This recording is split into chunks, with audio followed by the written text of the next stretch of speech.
हरि ओम।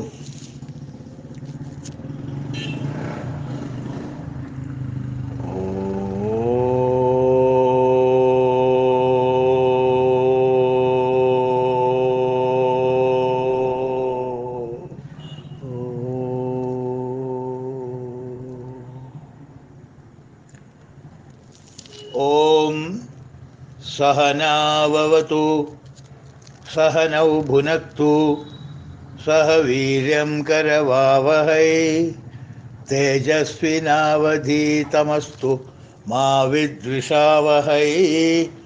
ओम शांति शांति शांति।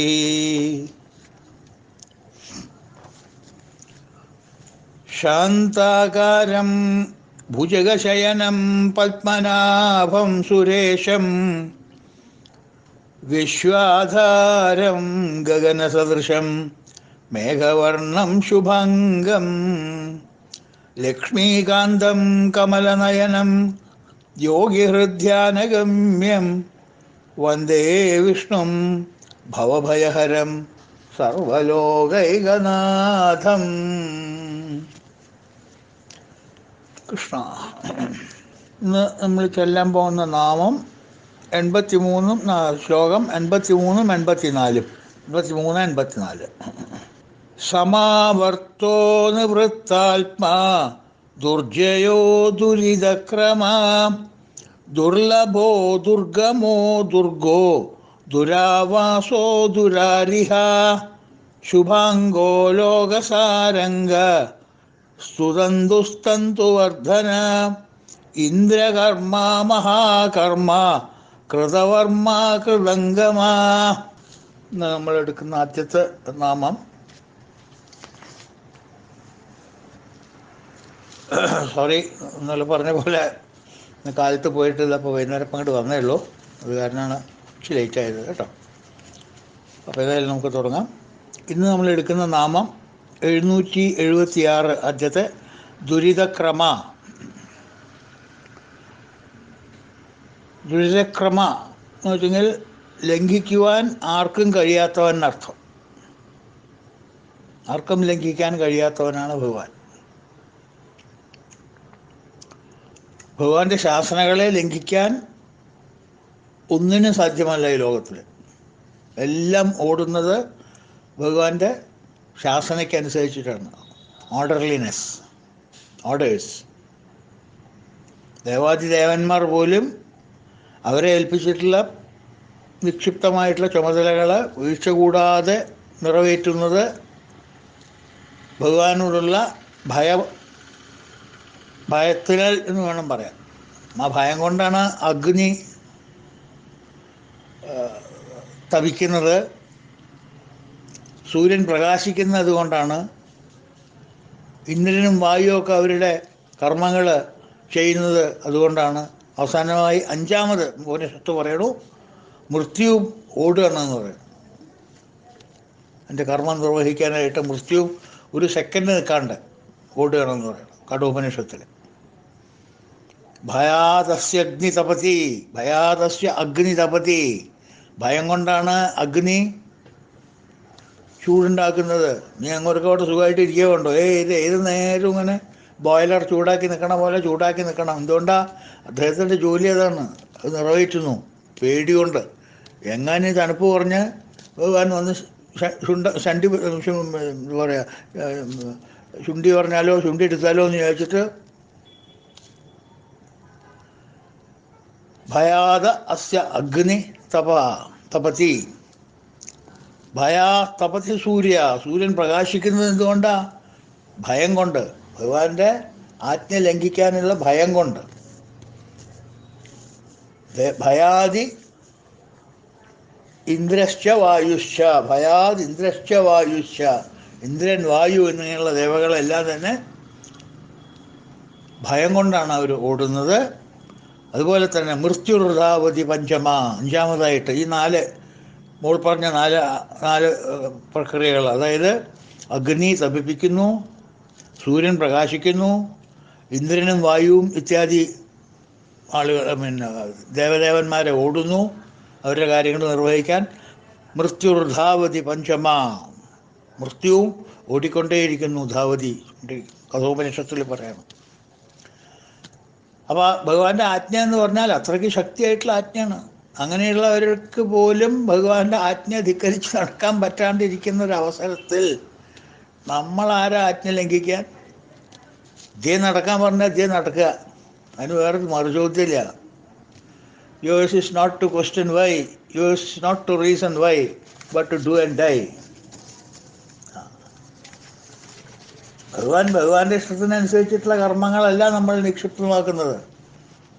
അതുകൊണ്ടാണ് ആ ശാസനയ്ക്ക് ഇത്ര കാഠിന്യം. അല്ലാണ്ട് ഫേവറിറ്റിസം എന്താണ് പറയുക, ഫേവറിറ്റിസം ചെയ്തിട്ട് ഭഗവാൻ ഇന്ന കർമ്മം നിശ്ചയിക്കല്ല. അത് ശാസ്ത്രീയമായിട്ട് അവൻ ചെയ്തിട്ടുള്ള പൂർവജന്മകൃതങ്ങൾ, കർമ്മങ്ങൾ, അതിനനുസരിച്ചിട്ടുള്ള ഫലങ്ങൾ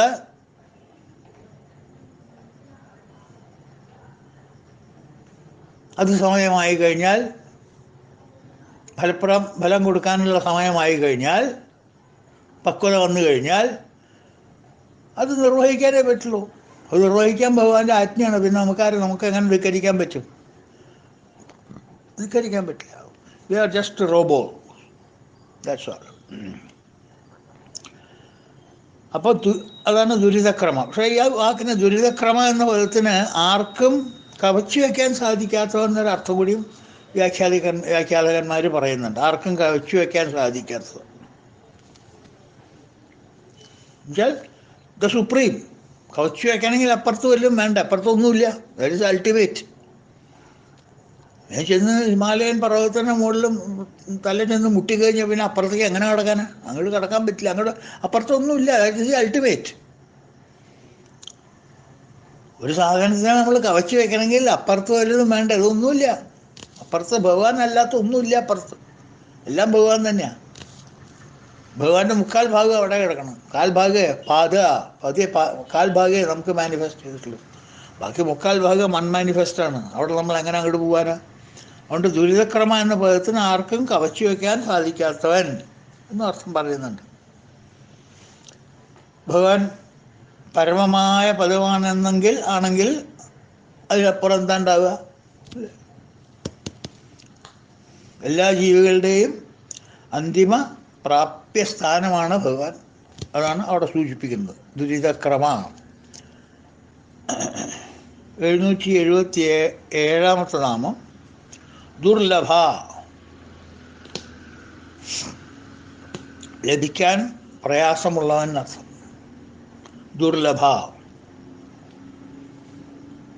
ദുർജയ എന്ന നാമത്തിൻ്റെ അർത്ഥം തന്നെയാണ് ഇതിന് കേട്ടോ.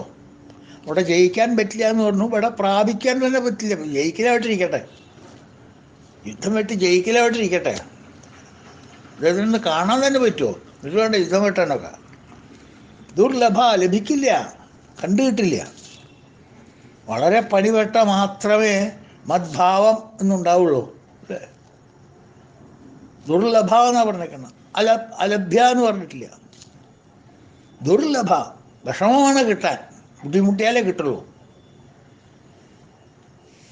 അപ്പോൾ വളരെ വളരെ പണിപ്പെട്ടാൽ മാത്രമേ മദ്ഭാവം എന്ന് പറഞ്ഞാൽ മാത്രമേ ഭഗവാനെ കിട്ടുള്ളൂ. മദ്ഭാവം, ആ ഭാവൻ, ഭഗവാന്റെ ഭാവം നമുക്ക് വരണം. ഐഡൻറ്റിഫിക്കേഷൻ എന്നൊക്കെ പറയുന്നത് താതാത്മ്യം. ഒരു ജ്ഞാനിക്ക് പോലും നിരവധി എന്താ പറയുക ജന്മങ്ങൾ വേണ്ടി വരും. ഒരു ജ്ഞാനിക്ക് പോലും എന്നെ പിടികിട്ടാൻ, എന്നിൽ ലയിക്കാൻ ഒരു ജ്ഞാനിക്ക് പോലും വളരെയധികം ജന്മങ്ങൾ വേണ്ടി വരുമെന്ന് ഭഗവാൻ വളരെ വ്യക്തമായിട്ട് 7-ാം അധ്യായത്തിൽ പറയുന്നുണ്ട്.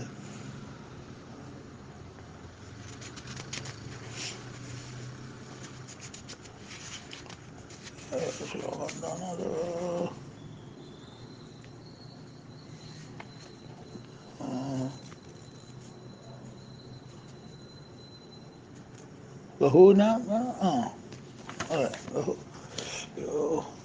ബഹൂനാം ജന്മനാം അന്തേ ജ്ഞാനവാൻ മാം പ്രപദ്യതേ. ബഹൂനാം ജന്മനാം അന്തേ, എത്രയോ ജന്മങ്ങൾ എടുത്ത് അതിൻ്റെ അവസാനമാണ് ജ്ഞാനവാൻ മാം പ്രപദ്യത. ജ്ഞാനവാന്മാർ പോലും, ജ്ഞാനി ആയിട്ടുള്ളവർക്ക് പോലും എത്ര എത്ര എത്ര ജന്മം എടുത്തിട്ട് വേണം അറിയോ അർജുന എന്നിലെത്താൻ? ഭയ ദുഷ്കരമാണ്, വളരെ ബുദ്ധിമുട്ടാണ്. ദുർലഭ. ഏറെ ജന്മങ്ങൾ കൊടുക്കം ജ്ഞാനി എന്നിലണഞ്ഞിടും. ഏറെ ജന്മങ്ങൾ കൊടുക്കം ജ്ഞാനി എന്നിലണഞ്ഞിടും.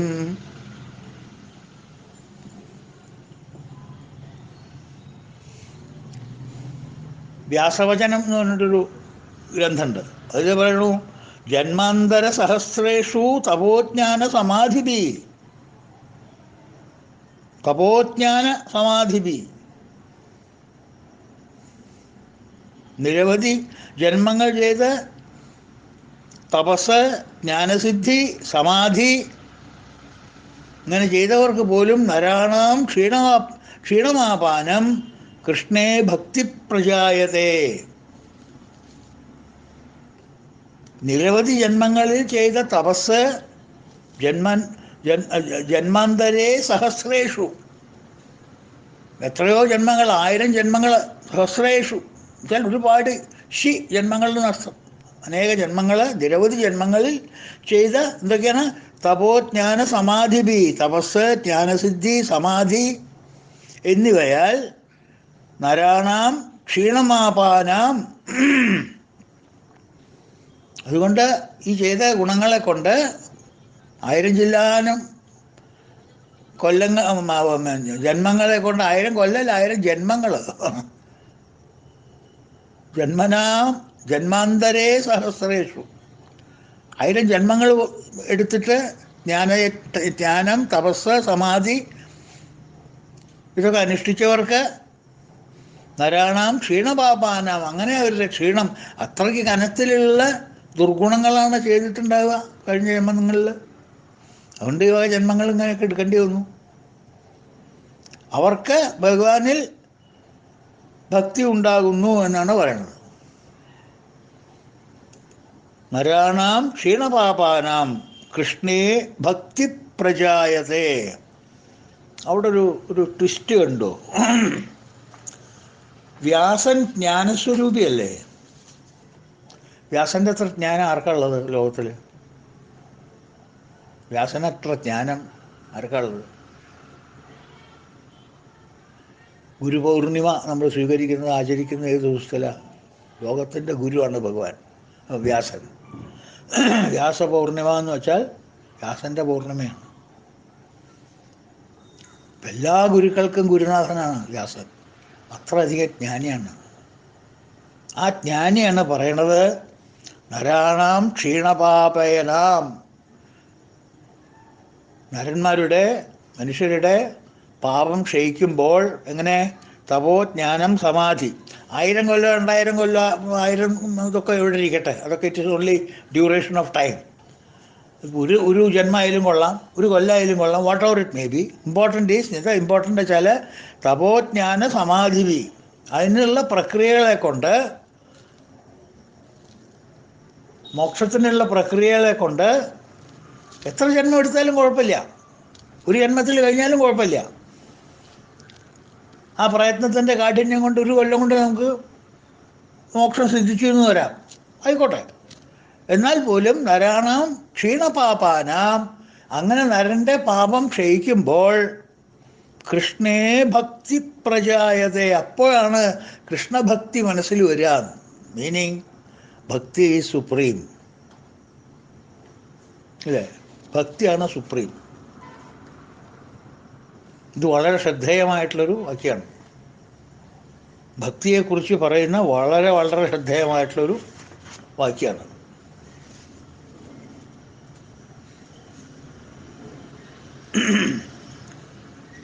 സാധാരണ ആധ്യാത്മിക പുരോഗമന രംഗത്ത് നമുക്ക് 3 യോഗങ്ങളാണ് ഉള്ളത്.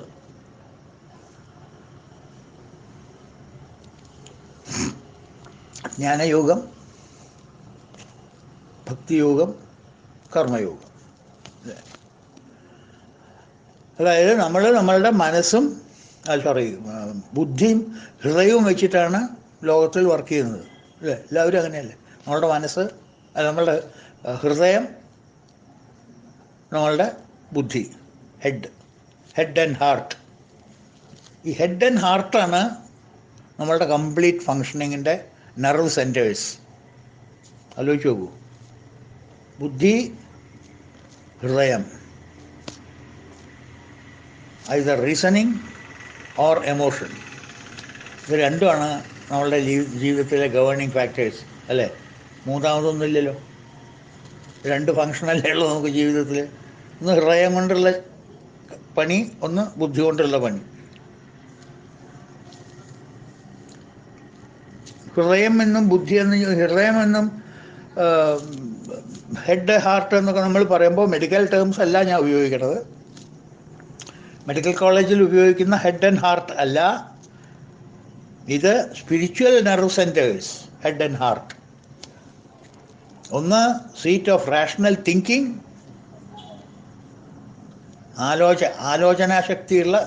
ശക്തിക്കുള്ള നെർവ് സെൻറ്റർ, വിചാരത്തിനുള്ള നെർവ് സെൻറ്റർ. ഹൃദയം വികാരത്തിനുള്ള നെർവ് സെൻറ്റർ. അപ്പോൾ മനുഷ്യൻ്റെ വികാരങ്ങളും വിചാരങ്ങളുമാണ് അവനെ ജീവിതം നയിപ്പിക്കുന്നത്. സിമ്പിൾ.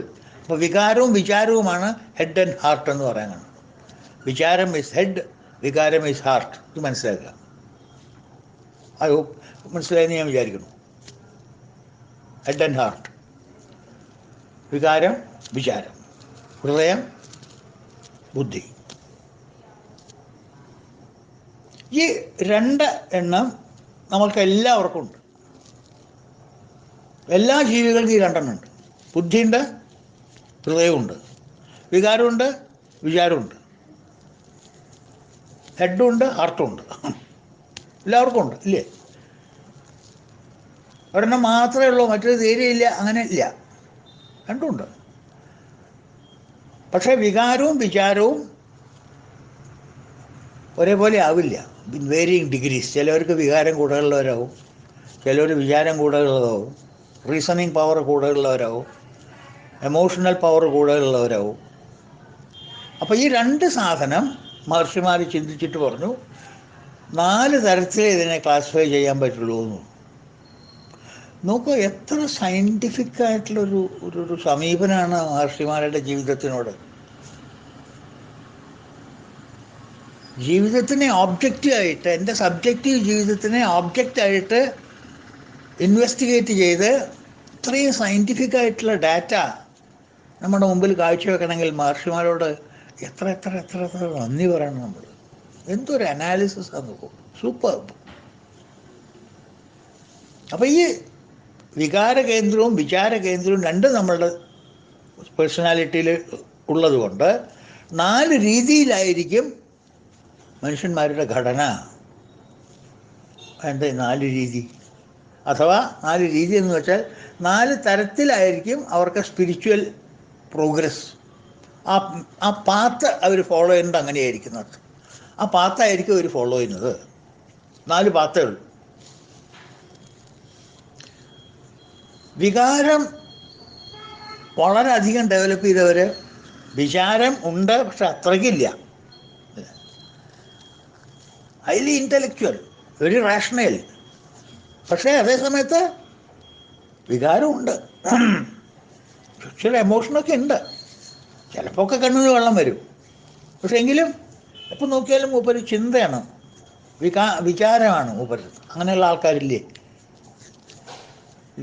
ഒരു എമോഷനും ഒരു സെൻറ്റിമെൻറ്റും സിനിമയിലെ സെൻറ്റിയൊന്നും പറഞ്ഞിട്ടൊരു കാര്യമില്ല, അത് നടക്കില്ല. എന്നാൽ എൻ്റെ ആവശ്യത്തിനുണ്ട്, അത്യാവശ്യമുണ്ട്. പക്ഷെ അധികം റാഷണലാണ്. ബുദ്ധി കൊണ്ടാണ് മൂപ്പരുടെ പ്രയത്നം മുഴുവൻ. ബുദ്ധി രാക്ഷസനാണ്. അങ്ങനത്തെ വരില്ലേ? അങ്ങനത്തെവർക്ക് മഹർഷിമാർ പറഞ്ഞു യുവർ പാത്ത് ഈസ് ജ്ഞാനയോഗ. നിങ്ങൾക്കുള്ള വഴി ജ്ഞാനയോഗമാണ്. കാരണം അതിലാണ് ഇതിന് സ്കോപ്പ്. ആ സബ്ജക്റ്റ് എടുത്ത് പോയാൽ മതി. ജ്ഞാനം ഡിഗ്രി എഴുതിക്കോളൂ, മെയിൻ സബ്ജക്റ്റ് ജ്ഞാനമായിക്കോട്ടെ. ജ്ഞാനം എടുത്തിട്ട് പോവാം. ഭക്തി കർമ്മമൊക്കെ കൂടെ ഉണ്ടാവും, അത് സാരില്ല, അതൊക്കെ സബ്. മെയിൻ ജ്ഞാനം എടുത്തിട്ട് പോവാം. അപ്പം ജ്ഞാനയോഗി. ആരൊക്കെ അത് ജ്ഞാനയോഗം പറഞ്ഞിരിക്കണം? ഹെഡ് പ്രിഡോമിനേറ്റ് ചെയ്യുന്നവർക്ക്. വികാരം കൂടുതലുള്ളവർക്ക്, വിചാരത്തിനേക്കാൾ കൂടുതൽ വികാരമുള്ളവർക്ക്. ഓക്കെ. രണ്ടാമത്തെ കാറ്റഗറി നേരെ തിരിച്ച്, ഭയങ്കര വികാരാധീനനാണ്, വിചാരം കുറച്ച് കുറവാണ്. ചിന്തിക്കില്ല, എന്ത് കേട്ടാലും അയ്യോ പാവം അങ്ങനെ വന്നല്ലോ, അയാൾക്ക് ആ കുട്ടിക്ക് ഇങ്ങനെ വന്നില്ലേ, കഷ്ടമല്ലേ, ദുരിതമല്ലേ ഭഗവാനെ, എന്താ ഇങ്ങനെ ചെയ്തു കൊടുത്തത്, ഇങ്ങനെ വികാരഭരിതനായിട്ട് ഇങ്ങനെ ഇരിക്കും. Very very emotional, touch me not, ഭയങ്കര അല്പരസം.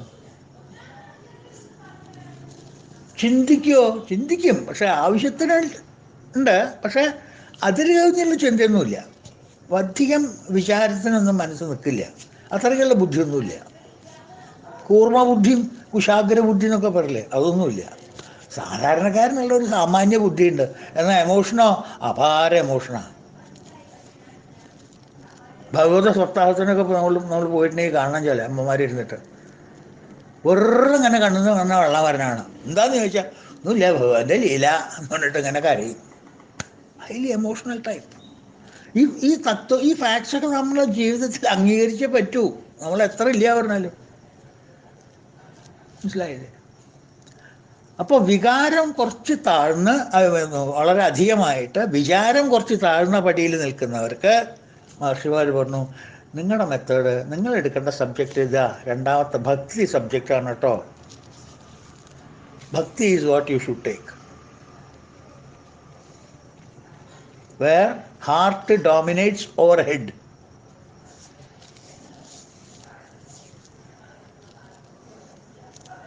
ഹൃദയമാണ് ബുദ്ധിയേക്കാൾ കൂടുതൽ ആക്റ്റീവ്,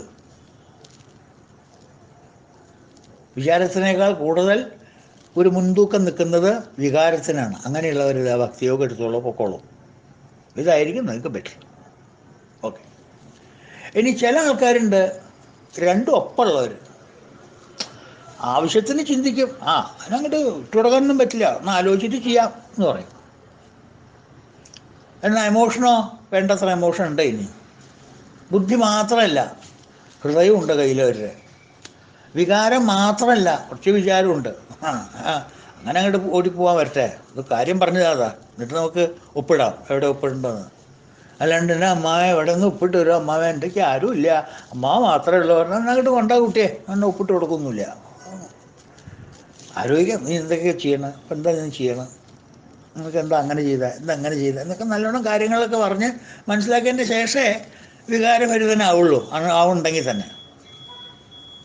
അപ്പോൾ രണ്ടും ഉണ്ട്, ഹെഡും ഹാർട്ടും ഈക്വലി ഡെവലപ്ഡ്. ഞാനൊരു എൻലാർജ്ഡ് ഹാർട്ട് മാത്രമായിട്ട് അയാളല്ല, ആ എൻലാർജ്ഡ് ഹാർട്ടുള്ളവർക്കാണ് ഭക്തി. എൻലാർജ്ഡ് ഹെഡുള്ളവർക്ക് ജ്ഞാനം. രണ്ടും സമം. ഹെഡും എൻലാർജ്ഡ് അല്ല, ഹാർട്ടും എൻലാർജ്ഡ് അല്ല. വികാരമുണ്ട്, വിചാരമുണ്ട്, രണ്ടുമുണ്ട്. ബുദ്ധി ആവശ്യത്തിനുണ്ട്, ഹൃദയം വേണ്ടത്രയുണ്ട്. ബുദ്ധി ആവശ്യത്തിനുമുണ്ട്, ഹൃദയം വേണ്ടത്രയുണ്ട്. അപ്പോൾ ഈക്വൽ. രണ്ടുപേരും തുലാഭാരത്തിന് പോയി കഴിഞ്ഞാൽ തുലാസം ഒപ്പം നിൽക്കും. ഞാനാ മീത നീയാ മീത നിൽക്കില്ല, രണ്ടും ഒപ്പം, ഈക്വൽ. അങ്ങനത്തെവർക്ക് മഹർഷിമാർ പറഞ്ഞു, നിനക്ക് ഇങ്ങനെ നിങ്ങളെ പോലുള്ളവർക്കുണ്ടല്ലോ ബെസ്റ്റ് കർമ്മയോഗം കേട്ടോ. ഭക്തിയോഗത്തിൽ നിങ്ങൾ ഫിറ്റാവില്ല, നിങ്ങൾക്ക് ആ പരീക്ഷ പാസ്സാകാൻ പറ്റില്ല, നിങ്ങൾ ഫുൾ കോഴ്സ് കഴിയില്ല, 2 സെമിസ്റ്റർ കഴിയുമ്പോഴേക്കും വീട്ടിലേക്ക് ഓടിപ്പോരും. ഞാനെടുത്താലും നിങ്ങൾക്ക് ആദ്യത്തെ സെമിസ്റ്ററിൽ നിങ്ങൾ ഓടിപ്പോരും. അത് രണ്ടും നിങ്ങൾക്ക് പറ്റില്ല. അതുകൊണ്ട് നിങ്ങൾക്ക് വിധിച്ചിട്ടുള്ള എന്താണോ കയ്യിൽ കിട്ടിയത് അത് പ്രവർത്തിക്കുക, കർമ്മയോഗം ചെയ്യുക, ഈശ്വര അർപ്പണ മനോഭാവത്തോടു കൂടി കർമ്മയോഗം ചെയ്യുക. നിങ്ങൾക്ക് അതാണ് നല്ലത്. അപ്പോൾ കർമ്മയോഗമായി. അപ്പോൾ ഒന്നുകൂടിയും നമ്മുടെ ക്ലാസ് ഒന്ന് റിപ്പീറ്റ് ചെയ്യുക. വിചാരം മുന്നിട്ട് നിൽക്കുന്നവന് ജ്ഞാനയോഗം, വികാരം മുന്നിട്ട് നിൽക്കുന്നതിന് ഭക്തിയോഗം, വികാരവും വിചാരവും ഒപ്പം നിൽക്കുന്നവന് കർമ്മയോഗം. സാമാന്യ രീതിയിൽ 90% ആൾക്കാരും ഇതാവും. പക്ഷെ എന്നാലൊരു 10% നാലാമത്തെ കാറ്റഗറി ഉണ്ടാവില്ലേ? അതെന്താടോ ഈ നാലാമത്തെ കാറ്റഗറി? നാലാമത്തെ കാറ്റഗറി വെച്ചാൽ മനുഷ്യജന്മം കിട്ടിയിട്ട് ആ ജന്മം ജീവിക്കാനായിട്ട് വേണ്ടത്ര ബുദ്ധിയില്ല, വേണ്ടത്ര വികാരവും ഇല്ല. അങ്ങനത്തെ ആൾക്കാരില്ലേ? ഇല്ലയെന്ന് പറയാൻ പറ്റുമോ? ഇവരെന്താ ഒന്നും ആലോചിക്കില്ലേ ചെയ്യുമ്പോൾ? ഒരാലോചനയില്ല. ഒന്ന് ആലോചിച്ചൂടെ? മനുഷ്യനല്ലേ. ഇപ്പം ഇത്ര വേറൊരാൾ പറഞ്ഞു കൊടുക്കണം. അതൊന്ന് ആലോചിച്ചിട്ട് ചെയ്താൽ എന്താ അയാൾക്ക്? മനുഷ്യൻ ജയമ്മ ഉണ്ടെങ്കിൽ ചെയ്യില്ല. ചിലർ പറയും, എന്താ അയാളുടെ ഇങ്ങനൊരു ഫീലിങ്സ്? എത്ര പറഞ്ഞു ആൾക്കാർ, അയാളുടെ വല്ലതും അനങ്ങിയോ? ഈ മനുഷ്യന്മാരെ കുറച്ച് വികാരമൊക്കെ വേണ്ടേ? അയ്യോ, ഇങ്ങനൊരു സത്വം, അങ്ങനത്തെ സത്വങ്ങളില്ലേ ലോകത്തിൽ? രണ്ടും ഹൃദയമുണ്ട്, ബുദ്ധിയുണ്ട്. പക്ഷെ രണ്ടിനും 35 മാർക്ക് കിട്ടിയിട്ടില്ല, പാസ് മാർക്കില്ല. രണ്ടും ആ വേണ്ട ലെവലിലേക്ക് എത്തിയിട്ടില്ല. ഒരു ബേസ് ലെവലില്ലേ? ഇത്ര ബുദ്ധി, അത് മിനിമം ഒരു മനുഷ്യന് ജീവിക്കാനായിട്ട്. അതിൽ ഏതാ കൂടുതലുള്ള വെച്ചാൽ അതനുസരിച്ചിട്ട് മാർഗം തിരിച്ച് നമുക്ക് മെയിനും സബ് എടുത്ത് പോവാം. ഇപ്പം ജ്ഞാനം എടുക്കുന്നവർക്ക് ജ്ഞാനം മെയിൻ, ഭക്തിയും കർമ്മവും സബ്. കർമ്മം എടുക്കുന്നവർക്ക് മെയിൻ കർമ്മം, ഭക്തിയും ജ്ഞാനവും സബ്. ഭക്തി എടുക്കുന്നവർക്ക് മെയിൻ ഭക്തി, ജ്ഞാനവും കർമ്മവും സബ്. അങ്ങനെയാക്കി പോവാം. അതിന് ഒരു മിനിമം ലെവൽ ഓഫ് ഹെഡും മിനിമം ലെവൽ ഓഫ് ഹാർട്ടും, മിനിമം വികാരവും മിനിമം വിചാരവും വേണ്ടേ? അതില്ല അവർക്ക്. രണ്ടും ഇല്ല. രണ്ടും ഒരു ലെവലിലേക്ക് എത്തിയിട്ടില്ല. ഒന്നുകിൽ ബുദ്ധി കൂടുതലുണ്ടെങ്കിൽ നമുക്ക് ധ്യാനത്തിലേക്ക് പറഞ്ഞേക്കാം. വികാരം കൂടുതലുണ്ടെങ്കിൽ അങ്ങോട്ട് പറഞ്ഞേക്കാം. രണ്ടും ഒപ്പാണെങ്കിൽ കർമ്മയോഗം പറഞ്ഞേക്കാം. രണ്ടും കുറവാണെങ്കിലോ? രണ്ടിലും ഡെഫിഷ്യൻസിയാണ്. വിറ്റാമിൻ എ ഇല്ല, വിറ്റാമിൻ ഡി ഇല്ല, രണ്ടും ഡെഫിഷ്യൻസിയാണ്. എന്ത് ചെയ്യും? അപ്പം ഇവർ ആ ലെവലിലേക്ക് ആദ്യം എത്തിക്കണ്ടേ? അതിനാണ് ഹഠയോഗം എന്ന് പറയുന്നത്. അത് ശരീരത്തിനെ ശാസിച്ച് അവനെ ഒരു ലെവലിലാക്കി നിയന്ത്രിച്ച് മനസ്സിനെ ഇന്ദ്രിയങ്ങൾക്കൊക്കെ പിന്നീട് നിഗ്രഹത്തിന്, അത് തന്നെ മനസ്സിനെ ശരീരത്തിൽ നിന്ന് നിയന്ത്രിക്കുക, അത് കഴിഞ്ഞിട്ട് ഇന്ദ്രിയങ്ങളെ നിയന്ത്രിക്കുക, അത് കഴിഞ്ഞിട്ട് മനസ്സിനെ നിയന്ത്രിക്കുക. അപ്പോഴാണ് ഇവന് വേണ്ടത്ര വികാരവും വേണ്ടത്ര വിചാരവും ഉണ്ടാവുള്ളൂ. ഈ ലെവലിൽ ഇവന് പറ്റില്ല. അപ്പോൾ ഇവന് ഇപ്പോൾ കൊടുക്കേണ്ടത് എന്താ? കർമ്മയോഗം, ജ്ഞാനയോഗം, ഭക്തിയോഗം കൊടുത്തിട്ട് കാര്യമില്ല. അതാണ് മെയിൻ 3. ഇതിപ്പോൾ ഒരു എന്താ പറയുക, ഒരു സ്പെഷ്യൽ സ്കൂള്, ഇതിന് ഡെവലപ്മെൻറ്റ് സ്കൂൾ, ചൈൽഡ് ഡെവലപ്മെൻറ്റ്, കുട്ടികളെ സാധാരണഗതിയിലേക്ക് എത്തിക്കാൻ. ഒരു അണ്ടർ ഗ്രാജുവേഷൻ എന്നൊക്കെ പറയില്ലേ? ഗ്രാജുവേറ്റ് ആവാനുള്ള ഇതായിട്ടില്ല. ഗ്രാജുവേറ്റിന് ഈ 3 സബ്ജക്റ്റാണ് എടുക്കേണ്ടത്. അതായിട്ടില്ല. അതാവണമെങ്കിൽ ഈ സ്കൂൾ ഫൈനൽ കഴിയണം. ഈ സ്കൂൾ ഫൈനലുള്ളവരാണ് ഇവർ ഹഠയോഗക്കാർ. വെള്ളത്തിൽ 4 ദിവസം പൊങ്ങിക്കിടക്കുക, കണ്ണലിൻ്റെ ഉള്ളിൽ കിടന്ന് ഉരുളുക. ഈ ഷഷ്ടിക്ക് പൂയത്തിനൊക്കെ കാണില്ലേ ശൂലം തറക്കില്ല, ശൂലം തറയ്ക്കുക. അമ്പലത്തിൽ കോമരങ്ങൾ വെളിച്ചപ്പെട്ട് വന്ന് തല പൊട്ടി തെറിക്കുക, നെഞ്ഞത്ത് ചിലമ്പോണ്ടിട്ടിക്കുക. ഇതൊക്കെ കാണുന്നില്ലേ നമ്മൾ? ഇതൊക്കെ ഹഠയോഗമാണ്. ഒരു സംശയമില്ല. അവരുടെ പേഴ്സണൽ വ്യക്തിത്വത്തിൽ നിന്ന് അതൊക്കെ ഹഠയോഗം തന്നെയാണ്. അങ്ങനെയുള്ള യോഗങ്ങൾ പോലും നമ്മളതിനെ ദിവ്യീകരിച്ചിട്ട് ഡിവിനൈസ് ചെയ്തിട്ട് അതിനൊരു ക്ഷേത്ര പരിവാരം, ക്ഷേത്ര അന്തരീക്ഷമൊക്കെ ആക്കിയിട്ട് നമ്മളതിന് ഒരു ദിവ്യത്വം കൊടുക്കുന്നു. അത് വേറെ കാര്യം. അവർ വെറുക്കപ്പെടാണ്ടിരിക്കാൻ. അവർ കോമരങ്ങളാണ്. അവരൊക്കെ ഭഗവാന്റെ കോമരങ്ങളാണ് എന്ന് പറയണു, വെറുക്കാണ്ടിരിക്കാൻ. അല്ലേ? ഇപ്പോൾ കണ്ണ് പൊട്ടണ കാത് പൊട്ടണ നമ്മൾ അങ്ങനെ ഒരു കണ്ണുപൊട്ട കാത് പൊട്ട എന്നൊക്കെ വിളിക്കുമോ? ഇല്ലല്ലോ. നമ്മൾ അതർവൈസ് ഡിസേബിൾഡ് എന്ന് പോലും പറയില്ല നമ്മൾ. എന്താ കാരണം? അവർ വെറുപ്പിക്കരുത്. അവൻ ഹഠയോഗക്കാരൻ കേട്ടോ, അങ്ങനെ പറയരുത്. അവൻ കോമരാണ്, നമ്മുടെ കോമരാണ്. അതുകൊണ്ട് നമ്മൾ അങ്ങനെ നാട്ടുമര്യാദയ്ക്ക് അങ്ങനെ പറയണു. അതർവൈസ് സ്പിരിച്വൽ പ്രോഗ്രസ് നോക്കുമ്പോൾ പറ്റില്ല. അപ്പോൾ ഈ 3 മാർഗങ്ങളാണ് മെയിനായിട്ടുള്ള 3 മാർഗങ്ങൾ. 4ാമത്തെ മാർഗം ഇപ്പം നമ്മൾ കൂട്ടണ്ട. നമുക്കിപ്പോൾ ഇത് രണ്ടിനും ഒരുവിധം പാസ് മാർക്ക് ഉള്ളവരാണെന്ന് വിചാരിക്കുക നമ്മൾ. അതിൽ നമ്മൾ ഏത് തിരഞ്ഞെടുക്കണം അതും അവനവൻ തന്നെ തീരുമാനിക്കണം. വേറെ ആളുടെ ചോദിക്കരുത്. ചോദിക്കുക വേണ്ട. എൻ്റെ കയ്യിലിരിപ്പ് എന്താണെന്ന് എന്നെക്കാട്ടിൽ കൂടുതൽ നിങ്ങൾക്കറിയില്ലല്ലോ. അപ്പോൾ എൻ്റെ വ്യക്തിത്വം എനിക്കേ അറിയുള്ളൂ. എൻ്റെ അന്തർലീനമായി കിടക്കുന്ന വ്യക്തിത്വം. അത് ആർക്കാ നിങ്ങൾക്ക് എവിടെ അറിയണം? ഞാൻ എത്ര കാണിച്ചിട്ട് എന്താ കാര്യം? നിങ്ങൾക്ക് എവിടെ മനസ്സിലാവാനാണ്? പ്രത്യേകിച്ച് മനുഷ്യന്മാർ. മൃഗങ്ങളാണെങ്കിൽ പിന്നെ നമുക്ക് വൻ തരം ചേറെ കേട്ടോ, സൂക്ഷിക്കണേ എന്ന് പറയാം, നമുക്കറിയാം. നേരെ മനുഷ്യൻ്റെ മുഖം കണ്ടാൽ എങ്ങനെയാണ് മനസ്സ് മനസ്സിലാവുക? എവിടെ ഏത് ശാസ്ത്രത്തിലാണ് അത് പറഞ്ഞിരിക്കണം? Many times face is not the index of the mind. ഉള്ളിൽ ഇപ്പം ആർക്കറിയണം? ഹൃദയം കണ്ണുകൊണ്ടു കാണുവാൻ കഴിയാത്തത് അതിഭാഗ്യമാണതു മർത്യനന്തനുഗ്രഹം. അല്ലെങ്കിൽ ചരിത്രങ്ങളിൽ ഇങ്ങനെ നിലനിൽക്കും, അല്ലെങ്കിൽ സാമ്രാജ്യങ്ങളിൽ ഇങ്ങനെ തലപൊക്കും. മറ്റാളുടെ ഹൃദയത്തിലിരിക്കുന്നത് എന്താണെന്ന് ഞാൻ അറിയാനുള്ള കഴിവുണ്ടെങ്കിൽ ഇന്ന് ലോകം എങ്ങനെയാണോ? അല്ലല്ലോ. അപ്പോൾ മനസ്സിലാക്കാൻ പറ്റില്ല. ഞാൻ തന്നെ തീരുമാനിക്കണം. എനിക്ക് വികാരമാണോ കൂടുതൽ നിൽക്കുന്നത്, വിചാരമാണോ കൂടുതൽ നിൽക്കുന്നത്? ഏതിന് എത്ര മാർക്ക്? വികാരത്തിന് 80 മാർക്കും വിചാരത്തിന് 20 മാർക്കുമാണോ? അതോ വിചാരത്തിന് 80 മാർക്കും വികാരത്തിന് 20 മാർക്കുമാണോ? അതോ 50-50 ആണോ? ഏതാക്കാൻ തീരുമാനിക്കേ? ഈക്വൽ ആണോ? ദാറ്റ് മോറാണോ? ദിസ് മോറാണോ? ആ വഴിക്കാൻ പൊക്കോളൂ, പേടിക്കണ്ട.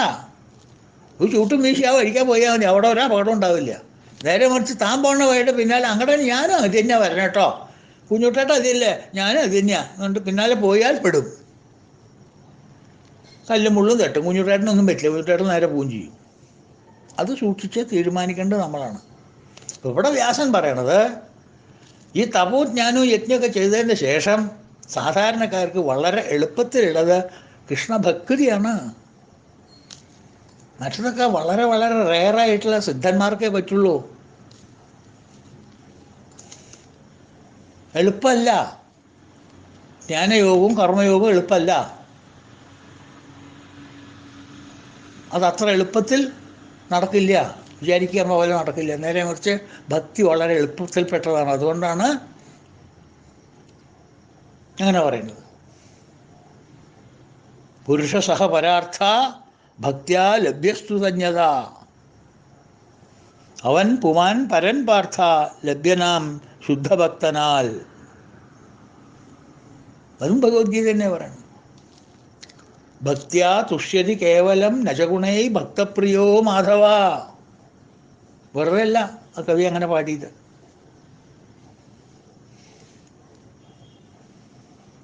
അപ്പോൾ വേദജ്ഞാനം കൊണ്ടും തപസ് കൊണ്ടും ദാനം കൊണ്ടും യാഗം കൊണ്ടും ഭഗവത് സാന്നിധ്യം ഉടനെ അങ്ങോട്ട് ലഭിച്ചു എന്ന് വരില്ല. സമയമെടുക്കും. ഭക്തി മാത്രമാണ് ഏകഗതി എന്ന് ഭഗവാൻ പല പ്രാവശ്യം പല ദിക്കിലും എടുത്തു പറഞ്ഞിട്ടുണ്ട്. പക്ഷേ നിസ്വാർത്ഥവും സമർപ്പണ മനോഭാവത്തോടു കൂടി വേണം ഉള്ള ഭക്തി ചെയ്യാൻ. ഭഗവത് കൃപ തന്നെ വേണം അത് കിട്ടാനും. ഇപ്പോൾ ത്വരിതമായിട്ട് ക്ഷണം നമുക്ക് കിട്ടണമെന്നുണ്ടെങ്കിൽ എന്തു വേണം? ഹൃദയം തന്നെ ശുദ്ധീകരിക്കണം. ഹൃദയം തന്നെ ശുദ്ധീകരിക്കണം. Purification of the heart. ഹൃദയം ഡെവലപ്പ് ചെയ്തെടുക്കണം എന്നാണ്. അപ്പോഴാണ് ഭക്തി കിട്ടുക. വ്യാസൻ അത് പറഞ്ഞേക്കണം, നമ്മളതിലല്ല. A person like Vyasan. Bhagavatam എഴുതാനുള്ള കാരണം എന്താ? ഭക്തി വിട്ടുപോയി ഭഗവാൻ വ്യാസൻ്റെ കയ്യിൽ നിന്ന്. ഭക്തിപ്രദമായിട്ടുള്ളൊരു കാവ്യം ഇറക്കുവോ, ഒരു മഹാഗ്രന്ഥം ഭക്തിയെക്കുറിച്ച് എഴുതുമോ എന്ന് നാരദൻ പറഞ്ഞപ്പോഴാണ് വേദങ്ങളൊക്കെ പകുത്തു, അതൊക്കെ ശരി. മഹാഭാരതം എഴുതി, ധർമ്മം എന്താണെന്ന് ലോകത്തിന് കാണിച്ചു കൊടുത്തു. പക്ഷെ എന്നിട്ടും അദ്ദേഹത്തിൻ്റെ ഒരു മ്ലാനത മനസ്സിന് ഉണ്ടായപ്പോഴാണ് നാരദൻ വന്നിട്ട് പറയാം, മഹാമുനെ അങ്ങയുടെ വിഷമം ഞാൻ മനസ്സിലാക്കണു, മനസ്സിന് തീരെ സുഖമില്ലാത്ത അവസ്ഥയിലാണ്, കുഴപ്പമില്ല, ഒരു കാര്യം ചെയ്യൂ, ഭക്തിയെ ഉന്നമിച്ചിട്ട് ഒരു ഗ്രന്ഥം രചിക്കുമെന്ന് പറഞ്ഞപ്പോഴാണ് ഭാഗവതം രചിക്കുന്നത്. ഭാഗവതത്തിൽ എന്താ ഉള്ളത്? ഭക്തിയില്ലാണ്ട്. ഏത് സ്കന്ധം, ഏത് ശ്ലോകം, ഏത് അധ്യായം, ഏത് ശ്ലോകം എടുത്ത് നോക്കിയാലും അത് ഭക്തിയിൽ ഇങ്ങനെ റോസ്റ്റ് ചെയ്തിട്ടല്ലേ തന്നിരിക്കണം. നമ്മൾ ഈ മെഴുക്കുവരട്ടിയൊക്കെ അടുപ്പത്ത് വെച്ച് എണ്ണയിൽ പരട്ടണ പോലെ എല്ലാ അധ്യായവും എല്ലാ ക്യാരക്ടേഴ്സും എല്ലാം ഭക്തിയിൽ ഇങ്ങനെ ഇങ്ങനെ കിടന്ന് എന്താ പറയുക ക്ഷീണിക്കല്ലേ.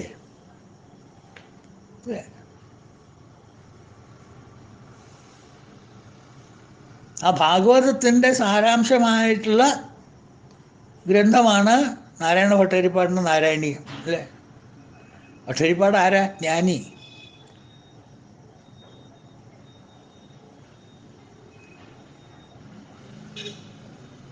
എത്രയോ വലിയ ജ്ഞാനിയാണ് നാരായണ ഭട്ടതിരിപ്പാട്. ആ ജ്ഞാനിയാണ് ഇങ്ങനൊരു കാവ്യം എഴുതിയത്.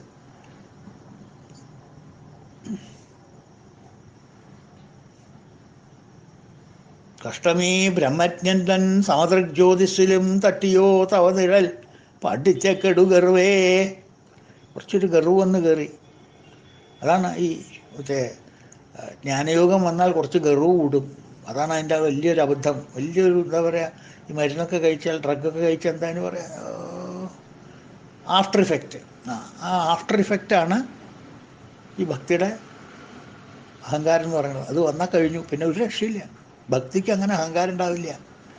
ശ്രദ്ധിച്ചിട്ടുണ്ടോ? ഭക്തിക്ക് അഹങ്കാരം ഉണ്ടാവില്ല. അഹങ്കാരം ഉണ്ടെങ്കിൽ അത് ഭക്തിയാവില്ല. ജ്ഞാനത്തിന് അഹങ്കാരമാവാം, നിഷിദ്ധമല്ല. അതിൻ്റെ കർമ്മഫലം അനുഭവിക്കണമെന്ന് മാത്രമേ ഉള്ളൂ. ഭക്തിക്ക് അഹങ്കാരം പറ്റില്ല. അഹങ്കാരം എവിടെ നിന്നുണ്ടാവാനാ? ആ ഡെഫിനേഷനൊന്ന് നോക്കൂ ഭക്തിയുടെ. അദ്വേഷ്ട സർവഭൂതാനം മൈത്രകരുണ ഏവച നിർമ്മമോ നിരഹങ്കാര സമദുഃഖ സുഖക്ഷമി എന്നുള്ള ശ്ലോകങ്ങളിൽ ആ ചെക്ക് ലിസ്റ്റിൽ എവിടെ അഹങ്കാരം ഉണ്ടാവുക? മനുഷ്യന് ഉണ്ടാവില്ല. അപ്പോൾ നാരായണീയം ഭാഗവതത്തിൻ്റെ സത്താവുക എസൻസ് ആവുക കാരണം 12,000 ശ്ലോകം തിരുവേനി 1000 ശ്ലോകത്തിൽ കൊണ്ട് ഒതുക്കി 1/18 ആയിട്ട് കണ്ടൻസ് ചെയ്തു. ആ കണ്ടൻസ് ചെയ്ത നാരായണീയത്തിൽ ഇത്രയും ജ്ഞാനിയായിട്ടുള്ള ഋഷി തുല്യനായിട്ടുള്ള നാരായണ ഭട്ടതിരിപ്പാട് ഭക്തിയെക്കുറിച്ച് എന്താ പറയുന്നത്? 2ാമത്തെ അധ്യായത്തിൽ തന്നെ താരതമ്യം ചെയ്യാണ്. ഭക്തിയാണോ നല്ലത്, ജ്ഞാനാണോ നല്ലത്, കർമ്മമാണോ നല്ലതെന്ന് ഭഗവാനായിട്ട് സംസാരിക്കുകയാണ്. സോളിലോക്കി. ഭഗവാനെ, എൻ്റെ അഭിപ്രായത്തിൽ ഞാനൊരു കാര്യം പറയട്ടെ. പറഞ്ഞോ. ഏവം ഭൂതദയാഭിഭക്ത്യഭിഹിതോ യോഗസ്സ യോഗദ്വയൽ കർമ്മജ്ഞാനമയാദൃശോത്തമതരം യോഗീശ്വരർഗീയതേ സൗന്ദര്യൈകരസാത്മകം ത്വയി ഖലു പ്രേമപ്രകർഷാത്മിക ഭക്തിർനിശ്രമമേവ വിശ്വപുരുഷൈ ലഭ്യാം രമാവല്ലഭ. അയ്യ, ഭഗവാനെ സംബോധന ചെയ്തിട്ടാണ് പാടുന്നത്. നിഷ്കാമം നിയതസ്വധർമ്മചരണം യത് കർമ്മയോഗാഭിധം തദ്ദൂരേത്യഫലം യഥോപനിഷദജ്ഞാനോപലഭ്യം പുനാ തത്വവ്യക്തതയാ സുദുർഗമതരം ചിത്തസ്യ തസ്മാത് വിഭോ ത്വൽകർമാത്മകഭക്തിയേവ സതതം സ്വാധീയസി ശ്രേയസി. ഏവം ഭൂതദയാഭിഭക്ത്യഭിഹിതോ യോഗസ്സ യോഗദ്വയാൽ. 2 മറ്റേ യോഗദ്വയങ്ങളെക്കാൾ ഭക്തിയാണ് ഉത്തമമായിട്ടുള്ളത്. മറ്റ് 2 യോഗസ്സ യോഗദ്വയാൽ 2 യോഗത്തിനേക്കാൾ ഉത്തമമായിട്ടുള്ളത് ഭക്തിയാണ്. ഏവം ഭൂതങ്ങൾക്കെല്ലാം ഭൂതദയാഭി ഭക്തി അഭിഹിതോ യോഗസ്സ യോഗദ്വയാൽ. ഏതൊക്കെ യോഗം? കർമ്മജ്ഞാനമയാത് ദൃശോത്തമതരം. കർമ്മവും ജ്ഞാനവുമായിരിക്കുന്ന മറ്റ് 2 യോഗങ്ങളെക്കാൾ ദൃശ്യമായിട്ടുള്ളതാണ്, എന്താ ശ്രേഷ്ഠമായിട്ടുള്ളതാണ് ഭക്തി. യോഗസ്സ യോഗദ്വയാൽ കർമ്മജ്ഞാനമയാത് ദൃശോത്തമതരം യോഗീശ്വരർഗീയതേ. യോഗീശ്വരന്മാർ പറഞ്ഞിട്ടുണ്ട്, ഞാനല്ല. മഹർഷി വ്യാസൻ പറഞ്ഞിട്ടുണ്ട്, നാരദൻ പറഞ്ഞിട്ടുണ്ട്. In fact Narada has written A book on ഭക്തി. നാരദ ഭക്തി സൂത്രം, എ ട്രെറ്റിസിസ് ഓൺ ഭക്തി. നാരദ ഭക്തി സൂത്രം ഒരു പ്രധാനപ്പെട്ട ഒരു ഗ്രന്ഥമാണ്. ആ ഗ്രന്ഥം ഭക്തിയെക്കുറിച്ചാണ് പറയുന്നത്. ഭക്തിയേവ ഗരീയസി എന്ന് പറയും. ഭക്തി മാത്രമാണ് ഗരീയസി ആയിട്ടുള്ളത്, ശ്രേഷ്ഠമായിട്ടുള്ളത്. അതുകൊണ്ട് ഏവം ഭൂതദയാഭിഭക്തിഭീതോ യോഗസ്വ യോഗദ്വയാൽ കർമ്മജ്ഞാനമയാത് ദൃശോത്തമതരം യോഗീശ്വരർഗീയതേ. സൗന്ദര്യൈകരസാത്മകം ത്വയി ഖലു പ്രേമപ്രകർഷാത്മിക ഭക്തിർനിശ്രമമേവ വിശ്വപുരുഷൈ ലഭ്യാം രമാവല്ലഭ. അങ്ങയുടെ അടുത്തേക്ക് ആകർഷിക്കാനായിട്ട് ഈ യോഗമല്ലാണ്ട് വേറെ ഏത് യോഗ ഉള്ളത് രമാവല്ലഭ ഭഗവാനെ? ഞാൻ വെറുതെ പറയില്ല, കാരണസഹിതം ഞാൻ പറയാൻ പോണം. അങ്ങനെ കാരണവും ഞാൻ പറഞ്ഞുതരാം. അപ്പം ഞാൻ പറഞ്ഞില്ലേ, ഭക്തിയോഗമാണ് മറ്റു രണ്ട് യോഗത്തിനേക്കാൾ ശ്രേഷ്ഠമായിട്ടുള്ളതെന്ന് വെറുതെ പറയല്ല, ഒരു സ്വീപ്പിംഗ് സ്റ്റേറ്റ്മെൻ്റ് അടിക്കല്ല. I will record my reasons.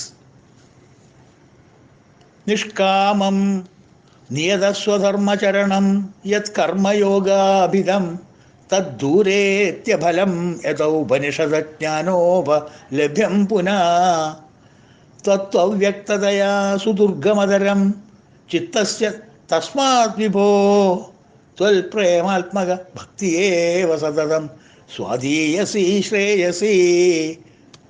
ത്വൽപ്രേമാത്മക, അതുകൊണ്ട് തസ്മാത്, എന്താ കാരണം? നിഷ്കാമം നിയതസ്വധർമ്മചരണം. കർമ്മയോഗത്തിനെ കുറിച്ച് എടുത്തു നോക്കിക്കോളൂ ഭഗവാനെ. ഭഗവാൻ അറിയാത്ത കാര്യമൊന്നുമില്ല. കർമ്മയോഗം നോക്കിക്കോളൂ. കർമ്മയോഗത്തിൽ എന്താ പറഞ്ഞേക്കണം? അത് നമുക്ക് ചെയ്യാൻ പറ്റുമോ? ഭഗവാൻ തന്നെ ഒന്ന് പറയും. അങ്ങനെയല്ലേ പ്രിസ്ക്രിപ്ഷൻ എഴുതിയത്? ആ ഒരു മരുന്ന് കിട്ടുമോ ഞങ്ങൾക്ക് ലഭ്യമാണോ ആ മരുന്ന്? എന്തോടൊപ്പം ഞാൻ കർമ്മയോഗത്തിൽ പറഞ്ഞത്? ഭഗവാൻ അറിയില്ല കർമ്മയോഗത്തിൽ എന്താ പറഞ്ഞതെന്നല്ലേ? പറഞ്ഞുതരാം. നിഷ്കാമം നിയതസ്വധർമ്മചരണം യത് കർമ്മ, നിഷ്കാമം നിയതസ്വധർമ്മചരണം യത് കർമ്മഭൂതാധിതം. നിഷ്കാമം ആയിട്ട് കർമ്മം ചെയ്യണം. നിഷ്കാമകർമ്മം, കാമവന മനോഭാവത്തോടു കൂടി കർമ്മം ചെയ്യാൻ പറ്റുമോ? ഞാനൊരു ഗൃഹസ്ഥനാണ്. ചെയ്യുന്ന കാര്യങ്ങൾക്കൊന്നും ഫലം കിട്ടരുത്, കിട്ടിയാലും കിട്ടിയില്ലെങ്കിൽ എനിക്ക് വിരോധമൊന്നുമില്ല എന്നുകൊണ്ട് ചെയ്യാൻ പറ്റുമോ? ഞാൻ ചെയ്യേണ്ടി വരും. അപ്പോൾ കർമ്മത്തിൽ ഞാൻ അടിമപ്പെടും. അത് ശരിയാവില്ല. മാത്രമല്ല സ്വധർമ്മം ചെയ്യണമെന്നാണ് ഭഗവാൻ പറയണത്. സ്വധർമ്മം ചെയ്യുക എന്ന് പറഞ്ഞാൽ എൻ്റെ കർമ്മം ഞാൻ ചെയ്യുക. അതിപ്പോൾ എത്ര ആൾക്കാർ ചെയ്യേണ്ട ഈ ലോകത്തിൽ? എല്ലാവർക്കും ഇഷ്ടം മറ്റൻ്റെ കാര്യം ചെയ്യില്ല. അമ്മൂട്ടിയമ്മയ്ക്ക് എന്ത് സുഖം അറിയോ? അമ്മൂട്ടിയമ്മയ്ക്ക് ഒന്നും അറിയേണ്ട കാലത്ത് വീട്ടിൽ ഇട്ട് കഴിഞ്ഞാൽ പണിക്ക് ധാരാളം ആൾക്കാരുണ്ട്, എന്താ വേണ്ട ചെയ്തു കൊടുക്കും. എന്തൊരു ജീവിതപ്പാ, സുഖമായിട്ടുള്ള ജീവിതം അമ്മൂട്ടിയമ്മ. അങ്ങനെ ഒരു ദിവസം ജീവിച്ചാൽ മതിയായിരുന്നു എന്ന് പറയുമ്പോഴേ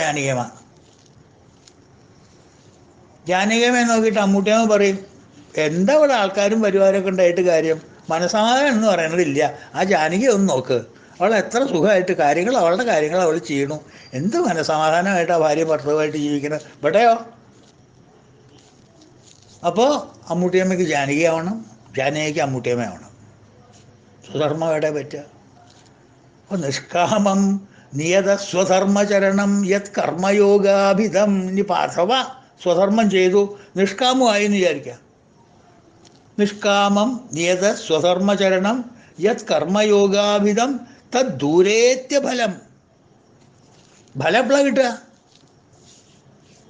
നിഷ്കാമമായിട്ടുള്ള കർമ്മം ഞാൻ ചെയ്തു, സ്വധർമ്മം ഞാൻ ചെയ്തു, കർമ്മഫലം എപ്പോഴാണ് കിട്ടുക? ചെയ്ത ഉടനെ കിട്ടുമോ? അത് കാത്തിരിക്കണം. എപ്പോ? അത് പറയാൻ പറ്റില്ല. ഇതെന്താ കാര്യം? 10 യോമ കഴിഞ്ഞിട്ടോ? അന്ന് ചെയ്തില്ലേ? അത് ഇപ്പോഴാണ് ഉപ്പിലിട്ട് പുറത്തേക്ക് എടുക്കാൻ പറ്റുള്ളൂ. കാരണം ഇപ്പോഴത് സീസണായത്. ഇതേവരെ സീസണിങ്ങിന് വെച്ചിരിക്കുകയായിരുന്നു സൂക്ഷ്മരൂപമായിട്ട്. ഇപ്പോഴാണ് സ്ഥൂലരൂപമായിട്ട് ഞാൻ എടുത്ത് തനിക്ക് ഈ യന്ത്രകുഞ്ഞാലിലും ചളിക്കുണ്ടിലും ചാടാനുള്ള അവസരം തരണം. എന്നാ പിടിച്ചോ. കർമ്മം ചെയ്ത് ഉടനെ ഫലം കിട്ടില്ല എന്നുണ്ടെങ്കിൽ പിന്നെ ഞാൻ എന്തിനേ കർമ്മം ചെയ്യണം? നിഷ്കാമം നിയതസ്വധർമ്മചരണം യത് കർമ്മയോഗാഭിധം തദ്ദൂരേത്യഫലം. ഇനി ഉപനിഷത്തിൻ്റെ കാര്യത്തിൽ നോക്കിയാലോ? ഉപനിഷത്തല്ലേ ജ്ഞാനമാർഗം? അങ്ങോട്ട് നോക്കൂ.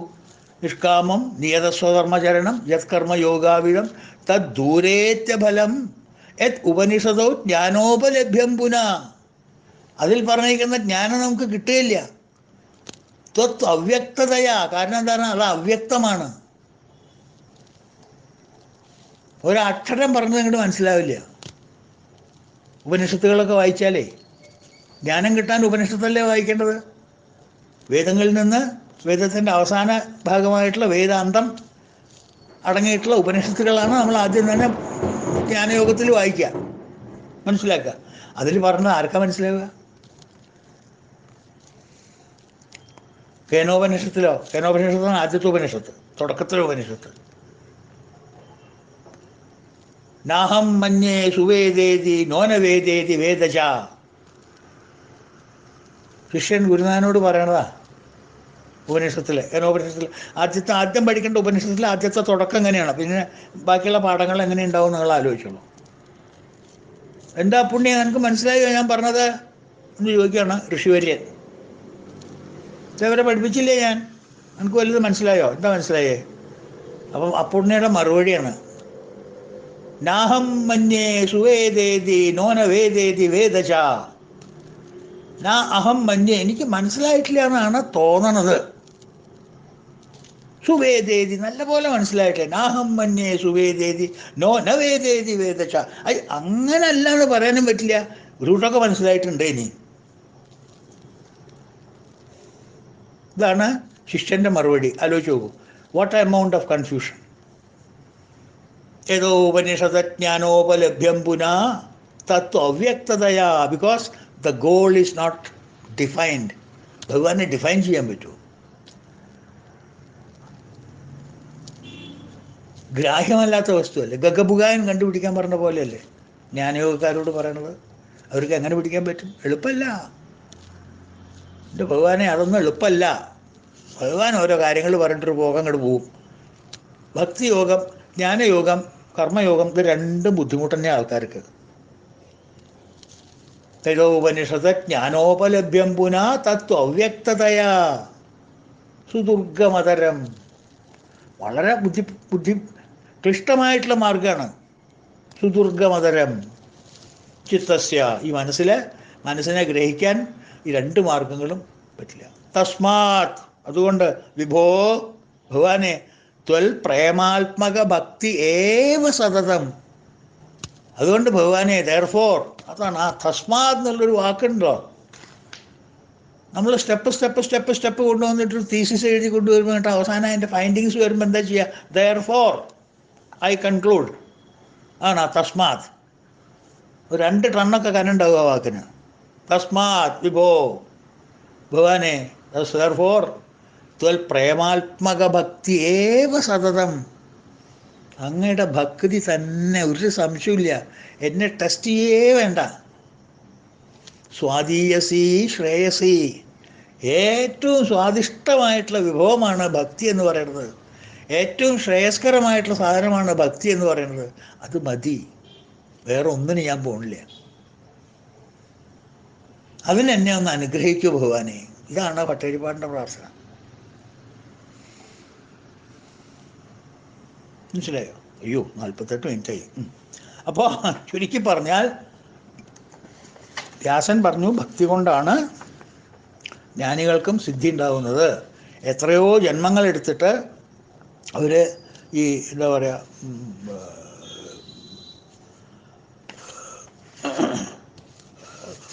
തപസ്, ധ്യാനം, മനസ്സിലായില്ലേ? ജന്മാന്തര സഹസ്രേഷു തപോജ്ഞാന സമാധിവി. തപസ്, ജ്ഞാനം, സമാധി എന്നുള്ള പ്രക്രിയകളൊക്കെ കഴിഞ്ഞ് എപ്പോഴാണ് അങ്ങോട്ട് എത്തുക? അങ്ങനെ അയാൾ തന്നെ അപ്പോഴും എന്താ പറ്റുന്നത്? അവിടെ അവസാനം കൃഷ്ണേ ഭക്തി പ്രജായത്തെ, കൃഷ്ണഭക്തി കൊണ്ട് തന്നെ അങ്ങോട്ട് എത്താൻ പറ്റുള്ളൂ. ഈശ്വര കൃപ, ഈശ്വര അനുഗ്രഹം വേണം കൃഷ്ണൻ്റെ ഭക്തി കിട്ടാൻ. ഭഗവാന്റെ അനുഗ്രഹം എനിക്ക് ഉണ്ടായാൽ മാത്രമേ എനിക്ക് ഭഗവാനെ കുറിച്ചുള്ള ഭക്തി വരുള്ളൂ മനസ്സിൽ. അതുകൊണ്ട് എനിക്ക് നേർവഴി ഒന്നും വിട്ടു നടക്കാൻ പറ്റാത്ത രീതിയിൽ എൻ്റെ മനസ്സിനെ, ഹൃദയത്തിനെ ശുദ്ധമാക്കി അതിൻ്റെ ക്വാളിറ്റീസ് കൂട്ടി ഭക്തിയോഗത്തിന് എന്നെ അർഹനാക്കുക. അഥവാ എന്തെങ്കിലും കുശാഗ്ര ബുദ്ധി എനിക്ക് ആവശ്യമില്ലാത്ത കൊമ്പുമ്പ് കയറ്റം ഉണ്ടെന്നുണ്ടെങ്കിൽ അതൊന്ന് താഴ്ത്തുക. മൂകം കരോതി വാചാലം പങ്കും ലംഘയതേ ഗിരിം. വാചാലനാണെങ്കിൽ എന്നെ ഒന്ന് മൂകനാക്കുക. കാരണം എനിക്ക് ആ മാർഗമല്ല, ഈ മാർഗം പോകാനാണ് എനിക്കിഷ്ടം. മനസ്സിലായില്ലേ? അതാണ് ആ ശ്ലോകത്തിൻ്റെ വ്യാഖ്യാനം. ദുർഗമ എന്നുള്ള ശ്ലോകത്തിൻ്റെ വ്യാഖ്യാനമാണ്. ദുർഗമയല്ല, ദുർലഭ. അപ്പോൾ സാധാരണക്കാർക്ക് ബുദ്ധിമുട്ടാണ്. ഈ കർമ്മയോഗക്കാർക്കും ജ്ഞാനയോഗക്കാർക്കൊക്കെ ബുദ്ധിമുട്ടാണ്, ദുർലഭ.